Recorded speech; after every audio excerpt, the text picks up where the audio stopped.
ಇನ್ನು ಈ K A D ಬಿಯ ಸಂಗತಿಗಳು ಒಂದಾ ಎರಡಾ ನೋಡಿ. ಒಂದು ಭೂಮಿನ ಕೊಟ್ಟಾದ ಮೇಲೆ ಇನ್ನು ಕೆಲವರು ಏನು ಮಾಡ್ತಾರೆ ಅಂತಂದರೆ ಅಲ್ಲಿ ಗಿಡ ಮರಗಳನ್ನು ಬೆಳೆಸ್ತಾರೆ. ಗಿಡ ಮರಗಳನ್ನು ಯಾಕೆ ಬೆಳೆಸ್ತಾರೆ ಅಂತಂದರೆ ಇಂತಿಂಥ ಬೆಳೆಗೆ ಇಷ್ಟಿಷ್ಟು ಕೊಡಬೇಕು ಅಂತ ಇರುತ್ತೆ. ಮರಗಳನ್ನು ನೆಟ್ಟು ಪರಿಹಾರ ಪಡೆಯುವಂಥ ಸಂಚು. ಅದಕ್ಕೆ ಈಗ ಬ್ರೇಕ್ ಬಿದ್ದಿದೆ. TV9 ಇದಕ್ಕೆ ಸಂಬಂಧಪಟ್ಟಂಗೆ ಒಂದು ವಿಸ್ತೃತ ವರದಿಯನ್ನು ಪ್ರಚಾರ ಮಾಡಿತ್ತು.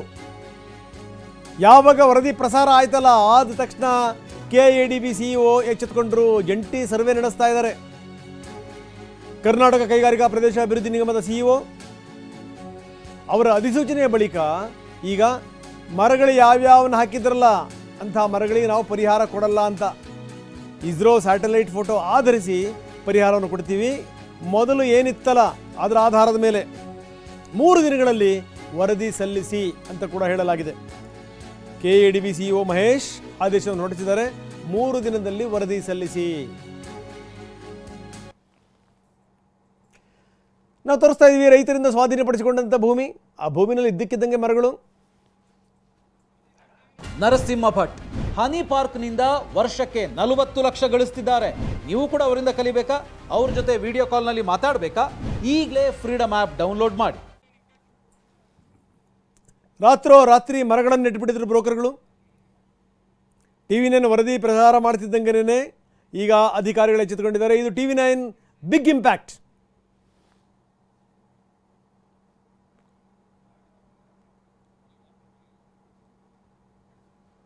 ಅಧಿಸೂಚನೆಯ ಬಳಿಕ ತಲೆ ಎತ್ತಿದ ಮರಗಳಿಗೆ ಪರಿಹಾರ ಇಲ್ಲ ಅನ್ನೋದನ್ನು ತುಂಬ ಸ್ಪಷ್ಟವಾಗಿ ಹೇಳಿದ್ದಾರೆ.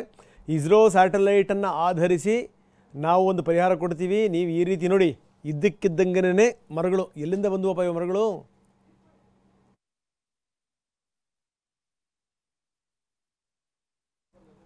ಬನ್ನಿ ಹಾಗಾದರೆ ಈಗೇನು CEO ಆದೇಶ ಹೊರಡಿಸಿದ್ದಾರೆ, ಆ ಆದೇಶ ಪತ್ರದಲ್ಲಿ ಏನಿದೆ ನೋಡೋಣ ಬನ್ನಿ. KIADB ವತಿಯಿಂದ ಕೈಗಾರಿಕಾ ಪ್ರದೇಶಕ್ಕಾಗಿ ಪ್ರಾಥಮಿಕ ಅಧಿಸೂಚನೆ ಹೊರಡಿಸಿರುವ ಬೆಂಗಳೂರು ಗ್ರಾಮಾಂತರ ಜಿಲ್ಲೆ ನೆಲಮಂಗಲ ತಾಲೂಕು ಹನುಮಂತಪುರ, ಬಿದ್ದೂರು, ಕೋಡಿಪಾಳ್ಯ ಗ್ರಾಮಗಳ ಜಮೀನಿನಲ್ಲಿ ಗಿಡ ಮರಗಳನ್ನು ನೆಡುತ್ತಿರುವ ಬಗ್ಗೆ ಮಾಧ್ಯಮಗಳಲ್ಲಿ ಪ್ರಸಾರವಾಗುತ್ತಿದೆ. KIADB ಪ್ರಾಥಮಿಕ ಅಧಿಸೂಚನೆ ಹೊರಡಿಸಿದ ನಂತರದ ದಿನಗಳಲ್ಲಿ ನಿಯಮ ಬಾಹಿರವಾಗಿ ಪರಿಹಾರ ಪಡೆಯಲು ಅನಧಿಕೃತ ಗಿಡ ಮರಗಳನ್ನು ನೆಡುತ್ತಿರುವ ವಿಷಯದ ಕುರಿತು 21/5/2024 ಮಾಧ್ಯಮಗಳಲ್ಲಿ ಪ್ರಸಾರವಾಗುತ್ತಿರುವ ಹಿನ್ನೆಲೆಯಲ್ಲಿ ಈ ಬಗ್ಗೆ ಜಂಟಿ ಸ್ಥಳ ಪರಿಶೀಲನೆ ಕೈಗೊಂಡು ವಿವರವಾದ ವರದಿಯನ್ನ 3 ದಿನಗಳೊಳಗಾಗಿ ಸಲ್ಲಿಸುವಂತೆ ಸೂಚಿಸಿದೆ.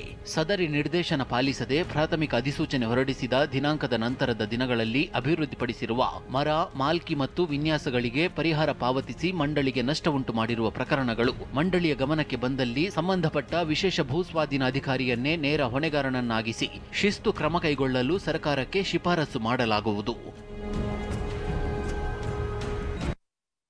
ಆದೇಶ ಪತ್ರದಲ್ಲಿ ಏನಿದೆ ಅದರ ವಿವರಗಳನ್ನು ನಾವು ಕೊಡ್ತಾ ಇದ್ವಿ. ಬನ್ನಿ, ನಮ್ಮ ಜೊತೆಗೆ ಮಾತಾಡಲಿಕ್ಕೆ ಶಿವರಾಜ್ ಕುಮಾರ್ ನಮ್ಮೊಂದಿಗೆ ನೇರ ಸಂಪರ್ಕದಲ್ಲಿದ್ದಾರೆ. ಶಿವರಾಜ್, ನಾವು ನೋಡ್ತಾ ಇದ್ದೀವಿ ಎಲ್ಲೆಲ್ಲಿ ವ್ಯವಸ್ಥೆ ಹಾದಿ ತಪ್ಪುತ್ತೆ ಅವತ್ತು ಬಡಿದು ಎಚ್ಚರಿಸುವಂಥ ಕೆಲಸವನ್ನು TV9 ಆರಂಭದಿಂದಲೂ ಕೂಡ ಮಾಡ್ತಾ ಇದೆ. KADB ಅಲ್ಲಿನ ಭೂಮಿಯ ಪರಿಹಾರ ವಿಚಾರಕ್ಕೆ ಸಂಬಂಧಪಟ್ಟಂಗೆ ಏನು ಅಂದರೆ ಗಿಡ ಮರಗಳನ್ನು ಬೆಳೆಸ್ಬಿಡೋದು, ರಾತ್ರಿ ಬಂದು ಗಿಡಗಳನ್ನು ನೆಟ್ಟಿರೋದು.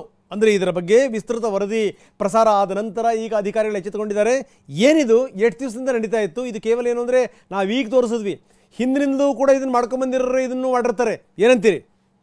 100% ರಂಗನಾಥ್. ಯಾಕಂದರೆ ಕೇವಲ ನಿನ್ನೆ ಮೊನ್ನೆ ಮಾಡಿರುವಂಥದ್ದಲ್ಲ, ಕಳೆದ 3-4 ವರ್ಷಗಳಿಂದ ಇದನ್ನೇ ಬಳುವಳಿಯಾಗಿ ಮಾಡ್ಕೊಂಡು ಬಂದಿರುವಂತಹ ಅಧಿಕಾರಿಗಳು ಅಲ್ಲಿದ್ದಾರೆ ಈಗಲೂ ಕೂಡ. ಯಾಕಂದರೆ ಅಲ್ಲಿ ಅಷ್ಟರ ಮಟ್ಟಿಗೆ ಇದರಿಂದ ಹಣ ಲಪಟಾಯಿಸ್ಬೋದು ಅನ್ನೋದು ಅವ್ರಿಗೆ ಚೆನ್ನಾಗಿ ಗೊತ್ತಿರುವಂಥ ವಿಚಾರ.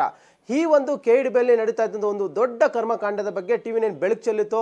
ಕೂಡಲೇ ಈಗಾಗ KADB CEO ಆಗಿರುವಂತಹ ಮಹೇಶ್ ಅವರು ಕೂಡ ಎಚ್ಚೆತ್ತುಕೊಂಡು ಅದನ್ನು ತನಿಖೆ ಮಾಡೋದಕ್ಕೆ ಮುಂದಾಗಿದ್ದಾರೆ. ಪ್ರಮುಖವಾಗಿ ಈ ಒಂದು KADBನಲ್ಲಿ SLAO ಅಂತ ಏನಂತಾರೆ, ಭೂ ಸ್ವಾಧೀನ ಅಧಿಕಾರಿಗಳು ಮತ್ತು ಅಲ್ಲಿರುವಂಥ ಒಂದಷ್ಟು ಮಧ್ಯವರ್ತಿಗಳು ಸೇರಿಕೊಂಡು ಮಾಡ್ತಾ ಇದ್ದಂತಹ ದೊಡ್ಡ ಗೋಲ್ಮಾಲ್ ಇದು.